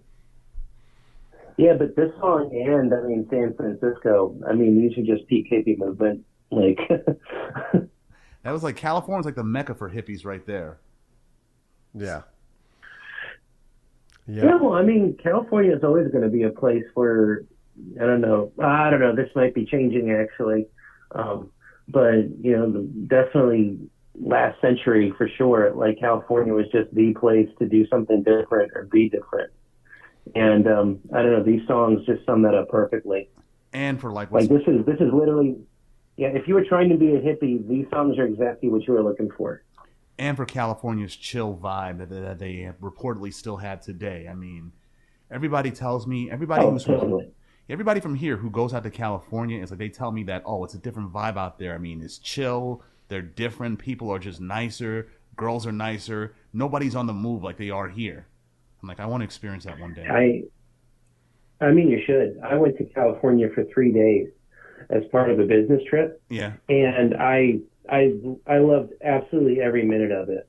Like, you go to places on the East Coast, and I don't think you realize it because you're in it all the time, but people are a bit more on edge. Maybe it's the weather, maybe it's the competitive nature we have out here. Yes. But people are just automatically kinder in California. It's the craziest thing to experience. And I hope one day I get to go out there and see that for myself. Yeah, my sister lives out there in San Francisco, so it's tough now. But hopefully, when things kind of get squared away with the pandemic, we'll be able to go and see it, and things will kind of settle down. But that's neither here or there. So for now. But yeah, this song, it's a hippie song. Yeah, so it's a lot about peace and brotherhood. It epitomizes what the hippie movement was all about. Yeah. And it's a change for her too, right? Like inside, I feel like at this point in the movie, she's turning herself. How so, Jenny? Yeah, I might be wrong though. Once we get to the 80s, right? Yeah, in the 80s she changes. Yeah. Yeah, she kind of becomes more straight edge. Sober, more or less. Yeah. But this leads to her changing, basically. Like, she softens up a bit after this. Well, Not- I think that's not- a little later. Later, yeah. I mean, right now we're still during the Vietnam War period, and she's still fucking around with men that Okay. are abusive to her. Yeah, and then All right, I think the scene where she kind of realizes that is the Skinner, the Freebird scene. Oh yeah, when she nearly tries to commit suicide. Oh God, yes. Yeah, But this scene right here, when she leaves DC or whatever, right? Before she gets on the bus headed to Berkeley, what song? this is the Scott McKenzie song. Scott McKenzie, San Francisco. Be sure to wear a flower in your hair. It has a very lush vocals to it that give it like an almost mystical feel to it, I guess. Yeah, Like- and that's when she's like waving by in the back of the bus, right? No, that's not that point. It's That's not that one yet. No, this is before she gets on the bus. Okay. Yeah, it's like the lyrics right here. And Jenny's getting on the bus to go to Berkeley, and the lyrics about this Scott McKenzie San Francisco song, they have a lot of psychedelic elements in the music. Really, like I said, the whole lush vocals and the atmospheric music. Yeah. And unofficially, it's actually considered the countercultural anthem for both the countercultural movement and the city of San Francisco itself. Wow. Yeah, I didn't know that. But yeah, I mean, and if she's going to Berkeley, I mean, it just fits. Kind of fit. I don't know. It just fits. Especially the social mores, especially considering she's part of some kind of social justice protest now. Yeah. And then we go to the birds are next. Turn. That's when she's on the bus, Yeah. waving at him with a peace sign. That's the scene I was talking about. Yeah. The whole movie is iconic, but there are certain scenes in this movie that stand out more than others for its iconic take. Like this one right here, when he flashes the peace sign to Jenny when the bus takes off. Yeah. Yeah, that's unforgettable. Yeah. Yeah. It's a great scene. Very memorable. And Pete Seeger, he wrote the song. He's a very prolific songwriter. What band was he? Was he just a solo artist or? I think he was just a solo artist and until he figured out that he can just write songs for other people and get money that way. Okay. Yeah. Then the fifth dimension. Like Aquarius, Let the Sun Shine In. This scene is funny because what's it called? The Forrest is playing ping pong, and all the people in the hospital or whatever, the patients and the doctors, they're more interested in seeing him do that than they are in watching the astronauts land on the moon for the first time. And this is where like the history comes back in, right? The moon landing, and they kind of like. It's almost kind of like the backdrop, you know what I mean? Yeah. You see, it's 1969, but it's like ain't nobody paying attention to that on the TV. They're more interested in Forrest Gump. Yeah. And if you could like find some like meta take on this, I'm like, okay, I'm interested in hearing that. Well, like the band, the fifth dimension? It's almost like they're in the another dimension, right? Because they're not paying attention to all these important things. That are going on. They're oblivious to what's happening right here, right now. All those people, yeah, and choosing this song because of their name, that was deliberate. That's brilliant, actually. And when you look at the lyrics, when the moon is in the seventh house and Jupiter aligns with Mars, like a reference to the moon there, and then you have the moon landing in the background. And cool. astrology too, as well, and the love revolution of like this. It's the summer of '69, the summer of love. So yeah, so it kind of goes along with that time period too. And the Fifth Dimension, they were more of a vocal group. They had like pop, R&B, soul, jazz, light opera, and Broadway, and they call that mixture champagne soul. Yeah. Interesting. What's the next one? Three Dog Night. Yeah, Joy to the World. I heard this song at the end of Sausage Party, the ending credits of Sausage Party a few years ago too. I don't know. I heard it on the radio growing up when my mom was driving me around listening to the oldies station. Mine too. I can't tell you how many times I've heard this song. Hey, the way it starts off, Jeremiah was a bullfrog, was a good friend of mine. The lyrics are nonsensical. When did they play this? What scene? When Forrest was in a communist... Oh, I didn't even put the scene down. You're right. Oh, I did, actually. The scene where a communist is playing... It's there. Is playing competitive football, competitive ping pong in communist China. Oh, yeah. Okay. And the whole arena is filled up to see this. They figured the best way to fight the communists was using ping pong. Yeah, and I remember when they did the behind the scenes on this movie. Yeah. and like they actually use like CGI to do the ping pong, like when they're hitting the ball back and forth, like the volleys. Really? Yeah, because they were doing That's it true. so fast. That is very true. Yeah. I would have thought Tom Hanks, he would have studied ping pong and just did it and just got it down pat for the scene, but it was CGI. Yeah, yeah. Unfortunately, no. All the ping pong was CGI, I believe. Wow. Yeah. Wow. Okay. You learn something new every day. Wow. Yeah, it was pretty crazy. I thought that was Tom Hanks doing all that himself. I'm like, which is plausible, which is possible, but not no more apparently. Okay. No, man, he's a charlatan. Pulling a Tom Cruise, he can do everything, right? Yeah. Fly planes. You're a pony. So we have Harry Nilsson, right? That's Everybody's Talking. Everybody's talking about me. That's one sec. So when is this played? This is the scene after Forrest. He reunites with Lieutenant Dan in New York City. And what's it called? He's rolling Lieutenant Dan around across the street. So what are you doing in New York, Lieutenant Dan? I'm living off the government tech, sucking it dry. This is when he's like yelling at cars. He's like, "Watch it! I'm walking here. I'm walking here. I'm walking here." That's a Zemeckis thing, right? He did that in Back to the Future Part 2 with Michael J. Fox when he played the Martin McFly Jr. I'm walking here. I'm walking here. I feel like you see it in like GTA too. Like, "Hey, I'm walking here." When you're like people starting to make fun Rick of and that Morty one. calls that. What's he Rick called? and Morty does that too. Who? Rick and Rick Morty? and Morty, the cartoon. Oh yeah, they show. do. They do. Yeah. I feel like. What does that I feel stem like in from? one of the episodes, there's a character running around going, "I'm walking here. I'm walking here." Yeah, where does that come from anyway? It didn't come from. I may have started with Robert Zemeckis, considering how he's used it more times than anybody. Yeah. But yeah, this and What Harry. is it, a mafia thing or something like a New York? Oh no, it's from Midnight Cowboy. Yeah. I think there's a scene in Midnight Cowboy where he's walking across the street with, it's Dustin Hoffman and Angelina Jolie's dad, and they're walking across the street. I think he actually gets hit by a car because the guy wasn't supposed to hit him, but he did. And Dustin Hoffman just uses it, and just hits the car, and goes, "I'm walking here." It's probably improv. Oh man, that's funny. Yeah, Harry Nilsson. Speaking of him, I've been seeing him not seeing him, but what's it called? Because they show Casino a lot on cable now, and the one scene where they use his song "Without You," where James Woods is cursing out what's it called, Sharon Stone. Yeah, that's what I think of Harry Nilsson now. Whenever I see his name, just that one scene.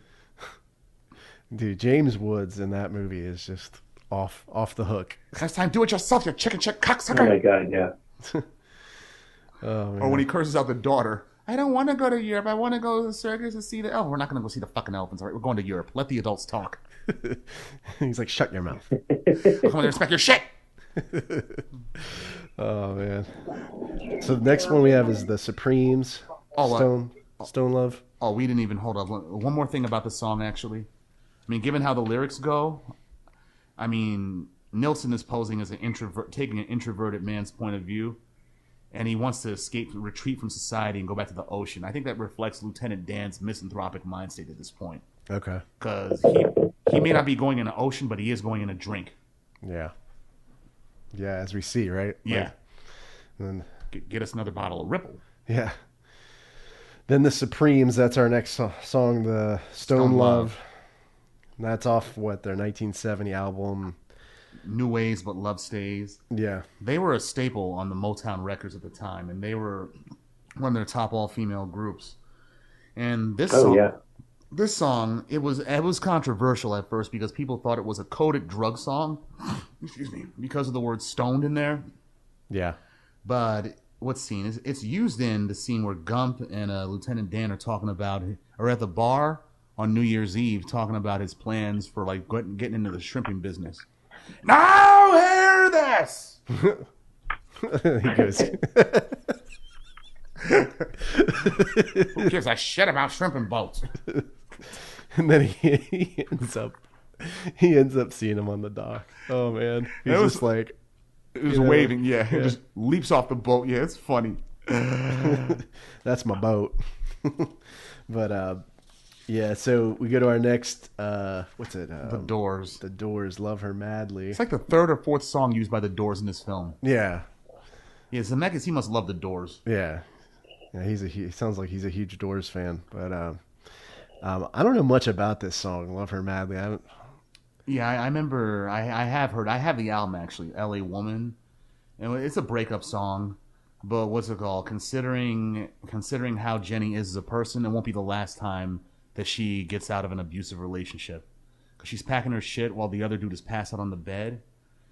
And what's it called?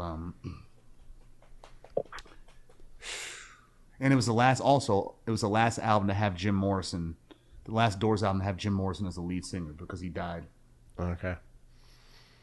Yeah, I remember this scene, like the TV's on, right? And what's it called? This title, "Love Her Madly." Before it makes a transition into that song, you see those two Jewish hookers that Lieutenant Dan hangs out with, Lenora and Carla. Yeah. The blonde hair one was like, "Look, that's Times Square. We were just down there. Don't you just love New Year's? Everybody gets a second chance." And then "Love Her Madly." That's what Forrest does. Love Jenny madly, because you start thinking about Jenny at that point. Yeah. Yeah, and then that's a good point.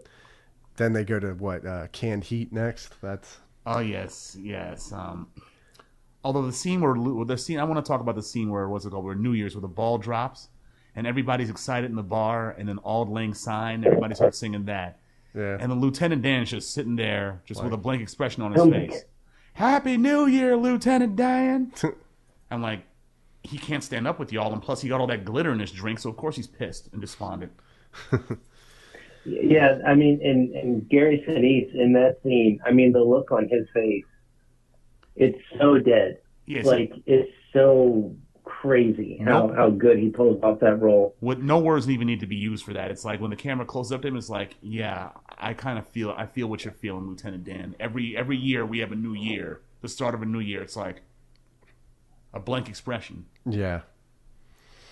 Yeah, he just seems like he's just so detached from... Yeah, more so. I mean, he's not even talking shit being a misanthrope right now. He's just like, it's like the full weight of his situation is just hitting him.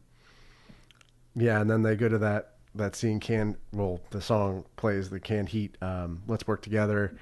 And then he gets mad because one of the hookers calls him Forrest Gump stupid, right? Yeah, he gets really mad. I mean, before that, I mean, he's berating Forrest, talking shit to him, like basically being a dick to him.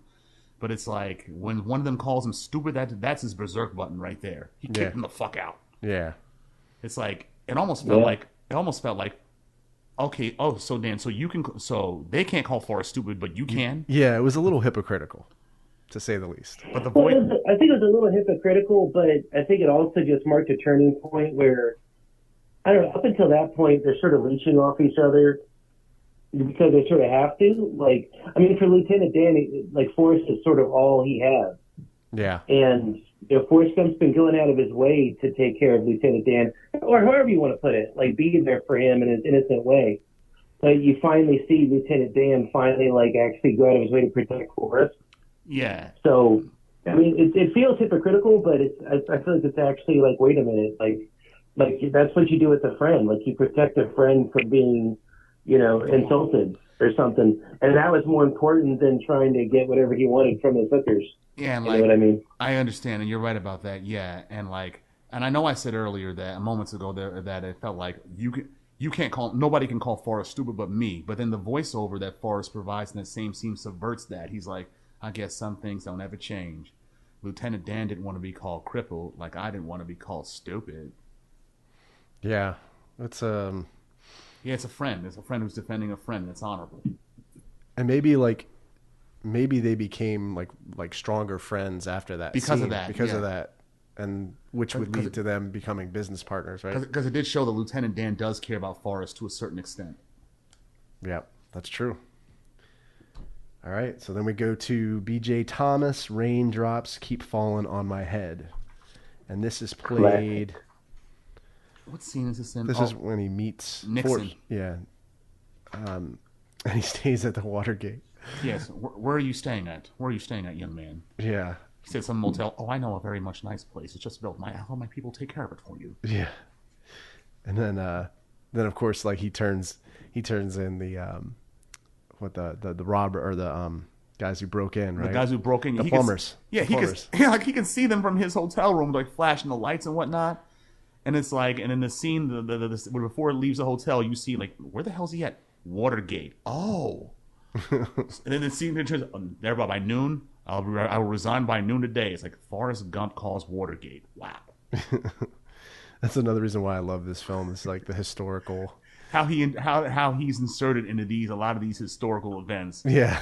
And innocently actually causes these big events. Like he found out that JFK was fucking Marilyn Monroe.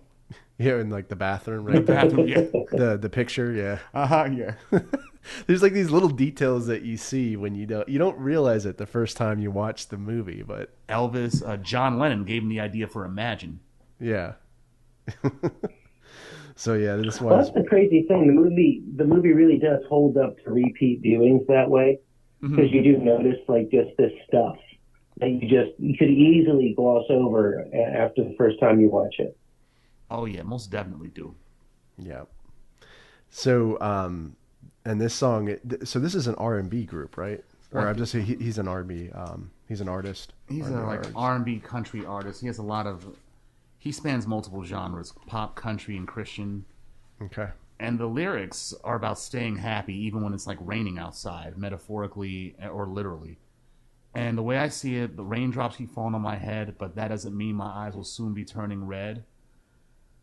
Oh, what's it called? Because I'm free, nothing's worrying me. That can be applied to Forrest because he worries about important things in his life and doesn't have the mental capacity to be a neurotic. Yeah. He isn't worried about stupid shit like the rest of us do. Yeah, basically. Yeah. And so then we go to our next track, Tony, Orlando, and Don. Tie a ribbon around the old oak tree. Yeah, Don and Tony Orlando, they were a pop duo from the 70s. Hell, they even had a musical variety show during this period. I love it, how this song is used. I'm coming home, I've done my time. It's playing right as Nixon resigns. Because Nixon would have gone to jail. He would have, yeah. He knows obstruction of justice. He would have like, fuck it, better to resign than go to prison. Yeah. I think I guess the song is very fitting in that sense, right? Like it is, and in the sense that Forrest, he resigns. Forrest actually causes Watergate, and Forrest, he's actually handed his honorable discharge papers too. Like, your service is up, son. Does that mean I can't play ping pong no more? For the Army, it does. And he looks at his ping pong. And he takes it. And just runs out. Like, did you run all the way home, too? Because that's what that looked like. And he's like, I'm home, mama. I know. It's totally... Yeah, he keeps his ping pong. He keeps that ping pong, that battered up ping pong, and discovers his celebrity status at his mother's home. Yeah. He just made all that money, right? Yeah, what's it called? The one man said he would give you $25,000 if you'd be agreeable to using his paddle. Never mind the fact that Forrest doesn't ping pong no more. But I like using my own. Yeah, that's $25,000, Forrest. I figured maybe he can grow on you. His mom's just looking out for him. Yeah, it's like, it's 25 G's, nigga, take it. Yeah. So yeah, that scene is so funny when he walks home and sees all that stuff in the house. And his mom's like his mom's like looking out for him, and I think Sally Field just does like such a good job being the protective, being the protective mother. You know? She never berates him or calls him slow or nothing like that. It's like, what's it called? She gently persuades him, and it worked. Yeah. Like, and plus, you needed the money. Where were you going to get the money anyway for your shrimping boat? Yeah. So it all works out, right? Yeah. So then we go to our next song by the Casey and the Sunshine Band. First disco song we got on here. I guess I've missed that when I was doing the prep there. But yeah, the Casey and the Sunshine Band. When is this played? In the scene where what's it called? Jenny is partying at the nightclub. Oh yeah. I think about Jenny at night after he bought the boat. Wait, let me ask you this though. I know when he bought the boat from that dude, the dude asked him, "Are you stupid or something?" Because of how much he paid him. But then again, why did Bubba's mother ask him if he was crazy or just plain stupid? What did he tell her? That he was going in the shrimping boat and was going to give him their cut? Yeah, I don't know. I never got that. Me neither. Are you crazy or just plain stupid? Stupid is, stupid does, Miss Blue, I guess. She gets so mad. She just like kind of talks down to him. Yeah, I mean, she doesn't. But here's the thing, though, about that, though. I mean, she spent years in a person's kitchen, right? Yeah. Years in a person's kitchen serving them food. And her mother did that, too, right? They didn't get a thank you or nothing, not even acknowledgement. But when when Mama Blue gets that Bubba Gump money, and she's got a white person serving her, she's like, smells wonderful. Like, you actually compliment your chef. Which proves that you're different than the people who you served. And that's the thing that makes the story so great is like the redemption. You know how the roles kind of like reverse. Yeah, the roles reverse. Yeah. And when that white woman came out with that gumbo pot of shrimp, I just cheered like, yes, yes.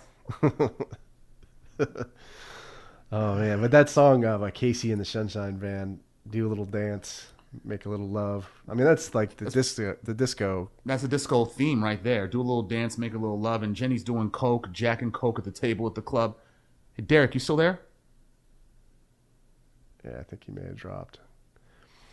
We'll have to, we'll reconnect. Okay. Yeah, that bass. I'm here. Okay. Okay. Sorry. All right. We thought we lost you. Yeah, we did.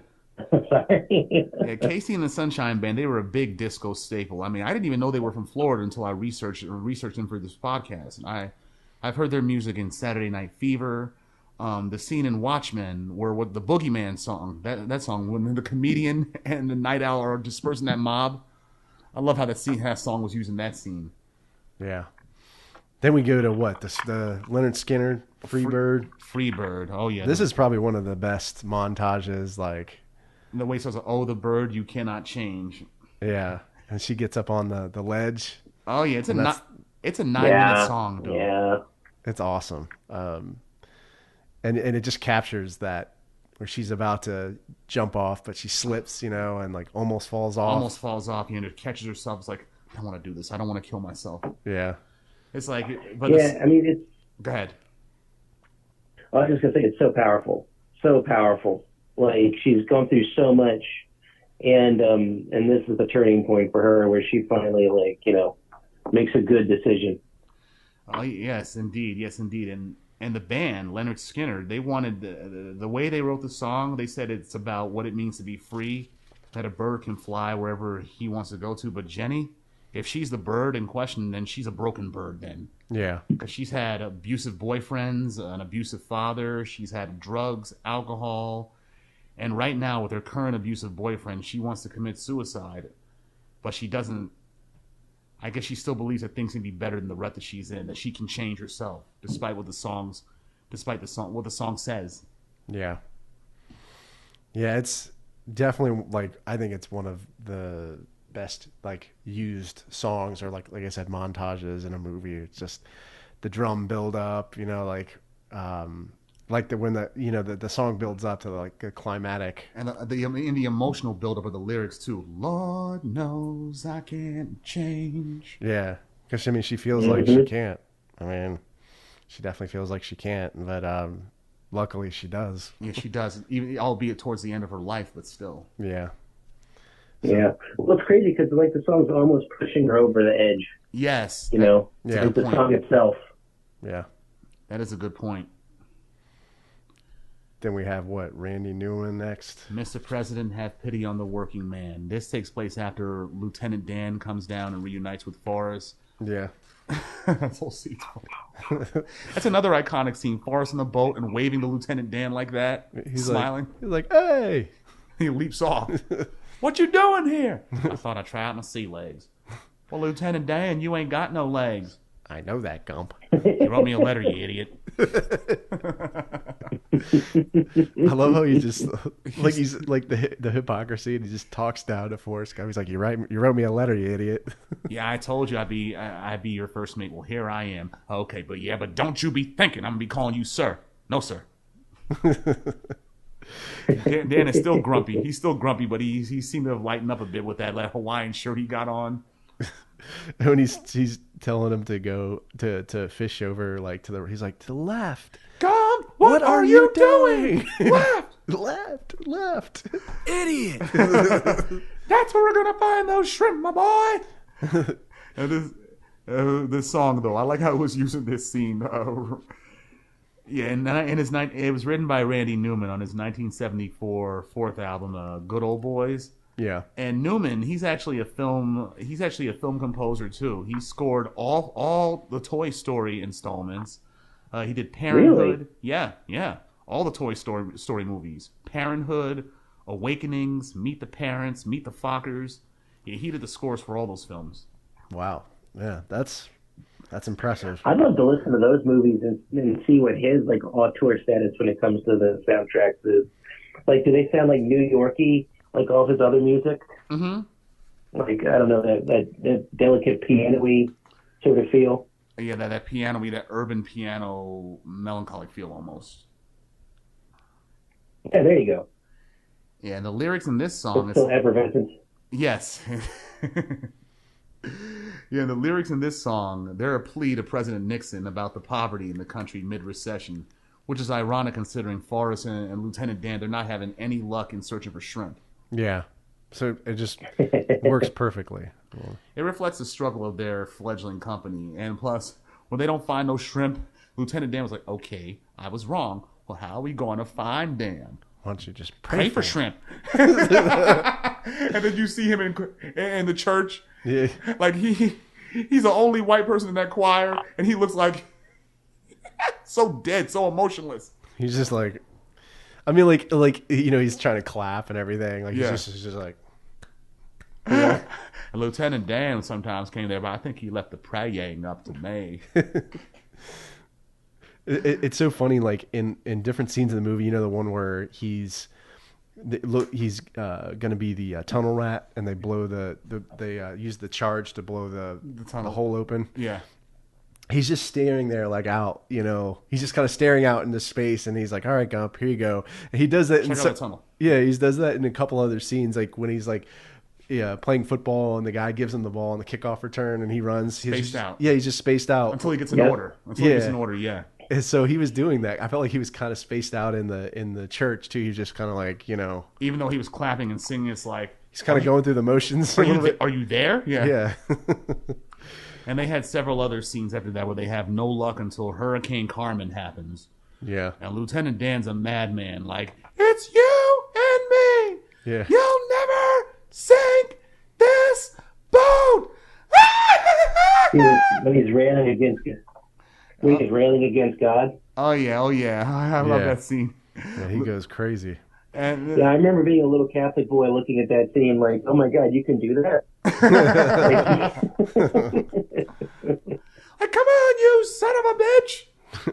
Yeah, that was a scary scene, and he's just like up on the up on the top. mast, yeah, all on top like that, not scared at all, just talking shit. Like what's it called, daring God to sink the boat. And what happens? They're the only boat that wasn't sink, so they get a monopoly over the shrimping business. Hurricane Carmen worked out nicely for you and Forrest. Yeah, that's true. But then we can go to our next song by Leonard Skinner, "Sweet Home Alabama." Yeah, you cannot have this song. It's like you can't not have this song in this film, considering the setting, Alabama. Yeah. And the way it's used is like, what's it called? Jenny, when she comes back, they use it for that, like her homecoming. Yeah. That was just perfect. I mean. And when you mentioned Neil Young earlier, right, as being a member of, which band was it? It was Buffalo Springfield. Yeah, because it was going, this song right here, Sweet Home Alabama, Leonard Skinner, Ronnie Van Zant, he takes a shot at Neil Young. Yeah. Because of all the shit he was talking about the South. Yeah, he said a Southern man don't need him around anyhow. Yeah. That's cool. Like how that they use this song, but it's like a reference to Neil Young, who was also in Buffalo Springfield. That's kind of cool. It is, yes, it is, and I like how it's just how it's about Southern American pride without all the negative connotations about it. Really, yeah. It's not just Alabama; it's the South in general, and it's a staple for bands for Leonard Skinner and Southern rock genre in general. In fact, including it in here, like I said, you can't not have it in there. It's like a prerequisite. You got to have it. Yeah. What's interesting about that band is I feel like they tried not to get involved with all the kind kind of crazy like politics, like race politics and stuff with that. Like I mean, they did they did, and for this song, they did have a little bit of those lyrics in there. It's a little bit. It's a little bit, but it's like they don't go over the top, which I think is, I don't know. It makes them kind of a cooler band. Like they're not hitting people over the head with it, really. Yeah, yeah. I mean, they talk a little crap about Neil Young, but they're not like only because he dissed us. Yeah. It's like payback. Mm-hmm. So. No, exactly. It's a defensive song in some ways. It is, but it's not over the top defensive. Like it's sort of like, hey, chill out, like sort of thing. But I don't know. It's an amazing piece of music, and probably the most pro Southern song ever. Probably, yeah. Yep. All right, Jackson Browne, Running on Empty. This is a classic. Right? It is, yeah. I've been hearing this song ever since I was a little kid. And I did not know until I was a man, until I was a grown-up adult, that this is actually a live version.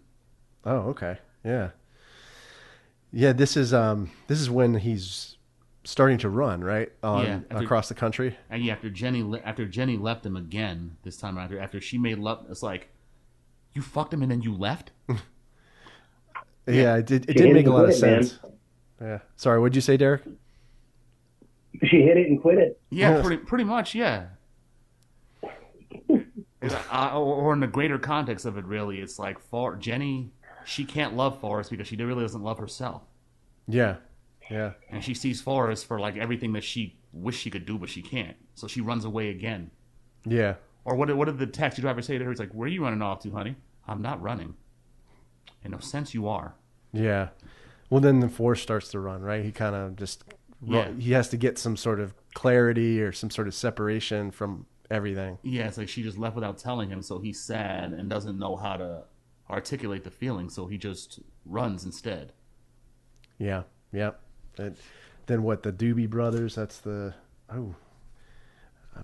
missed that in my titles here, but Doobie Brothers. The Doobie Brothers. It keeps me running. It keeps me running. Yeah, yeah. So this is when he's this is still when he's running across the country, right? Yeah. So when he's running, yeah.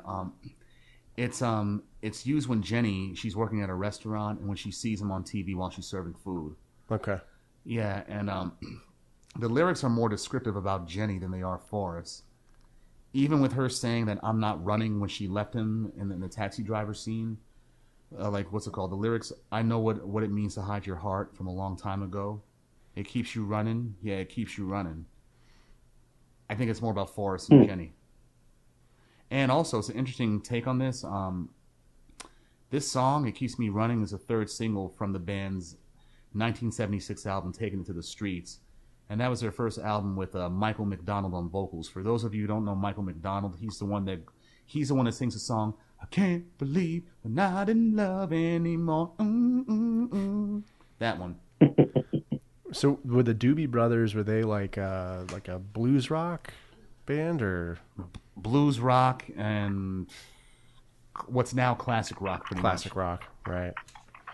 Gotcha. Yeah. Then Gladys Knight and the Pips. I've got to use my imagination. Oh yeah, another Motown band as well too.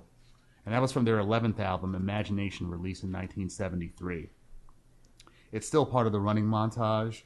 Which is a really long montage. It is, actually. Well, it's like it's also the weirdest part of the movie, I feel like. Yeah. Like, I know it's very straightforward, but I don't know. I feel like it's the most ridiculous part of the movie.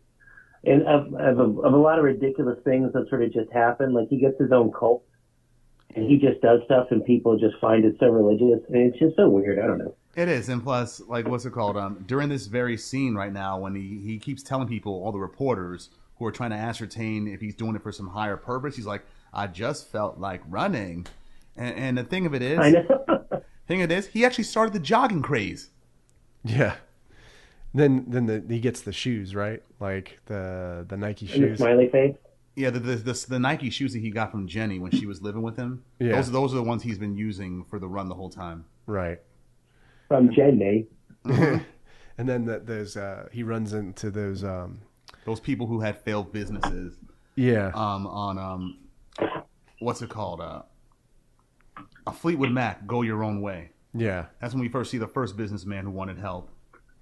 And we've covered Fleetwood Mac before on here too. In Casino. Casino, Guardians of the Galaxy movie as well too. And this is from their 1977 album Rumors, and it's actually a breakup song from the perspective of both the lead vocalists of the band, Lindsey Buckingham and Stevie Nicks. Yeah. And yeah, we still hear this song even now in like car dealership commercials. Yeah, it's such a good song, though. I mean, that album, Rumors, is so someone epic. said this may be one of the greatest albums of all time, and I sort of can't argue with it. I like it. I have the album at home. Yeah, it's awesome. I mean, everybody took something away from Rumors, actually, and it's definitely influential. Yeah, it's definitely has to be one of the greatest albums of all time. And the man who was trying to find a business idea for Forrest, he actually gets it when Forrest runs through a pile of dog crap, and that gives the man the idea for the "Shit Happens" bumper sticker. Yeah, that is one of the greatest movie moments of all time. You just ran through a great pile of dog shit. He goes, "Whoa, you just ran through a huge pile of dog shit." It happens. It happens. What shit? Sometimes. And he stops like, wait a minute, hold up. That's a great idea. Oh, man. Yeah, it worked out for him. And then what happens? Yeah. A car with a bumper sticker who actually has a bumper sticker on it actually gets into an accident. Yeah. Shit happens. And then there's the guy who had that T-shirt, right? The happy face T-shirt. In the next scene, yeah, for Willie Nelson on the road again. Yeah. Yeah, that was funny. Classic. And that was included on a movie and a soundtrack for a movie, Honeysuckle Rose from 1980. Yeah, about an Asian musician who doesn't get the national fame he's been trying to his whole life, and his relationship with his family, who are also part of his band, suffers. But this scene is used when Forrest is outside of a truck stop and gives another failed businessman another idea that makes him super rich. Just rub some mud off himself and he gets sprayed on by a truck. Yeah. Makes a happy face and tells the guy, "Have a nice day." I'm like, wow. That's awesome. I'm like, I hope that guy is actually still getting royalties now. Yeah. And you know that song On the Road Again, I heard it in the show Generation Kill. Mm-hmm. Ray, the driver, the Humvee driver, James Ransone. Yeah, Ziggy. He starts singing it. He's like, "On the road again." He's like, "Stop with that country shit." He's like, "Ray, stop with the country shit." Oh man. So then we go to Bob Seger. Oh man, I love. Here we go. I love me some Bob Seger. The final song of the running montage. Yeah. My favorite song by him is Night Moves. I like that. But this song, that song. I don't know what it's about. Is it about sex? I don't know, but talk about cool. Well, firm and high. And then this song is played, what? This was, you said, the end of the running montage? Yeah, when Forrest is talking about what his running was all about, he's like putting his past behind him. He spent over 3 years running. And where's he at that point? The Arizona desert? Yeah, he's like, I think I'm gonna go home now. The school season. I'm like, what the hell are we supposed to do now? And Bob Seger, he said the song is about basically human nature and growing up, pretty much, like weathering the storm and doing whatever you have to do to maintain a relationship. Yeah. Yeah, man. Bob Seger. He's the man. Silver Bullet Band. Yeah. I always liked Metallica's cover of Bob Seger's "Turn the Page." Oh yeah, I remember that. It was one on one of their. Wow. That came out in '95. Yeah, it was just, I don't know. It just sounded great, man. Hey, it was on Reload, right? Yeah. Okay, yeah. I remember that now. Yes. So yeah, we got through the soundtrack, man. That was a long. It was like 40 something songs. Yeah. 40 something songs. First live stream. Oh, so, yeah. Thank you guys for doing this, man. I'm not going to lie, guys. This was a lot. Yeah. This was fun. I mean, yeah, the live thing we should do this more often. Yeah, Derek, you gotta come on the show again. We'll do it again sometime. No, sure. I really appreciate this because it took me out of my comfort zone a little bit. Got to look at a movie. an old movie from my life in a different way, and I'm glad I got to share that with you guys and talked about, this amazing American gem of a movie. Yeah. Oh, yes. It still holds up today, too. And for those who are watching, subscribe to the channel, come by the podcast on Podbean, subscribe, give us a review, and thanks for watching. Thank you, everyone.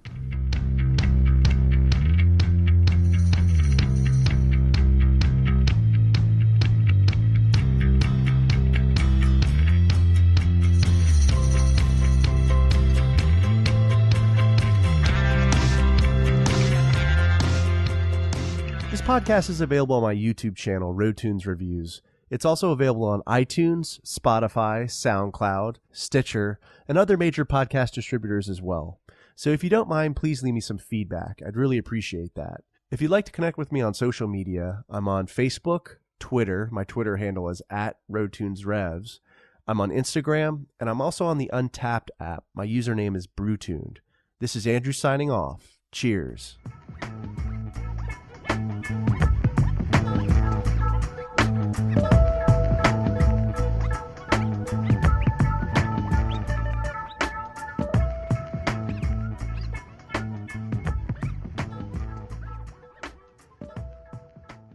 If you enjoyed this video, please subscribe to the channel and follow Roadtunes Reviews on Blogger, Twitter, Facebook, and Instagram. And as always, thank you so much for your support.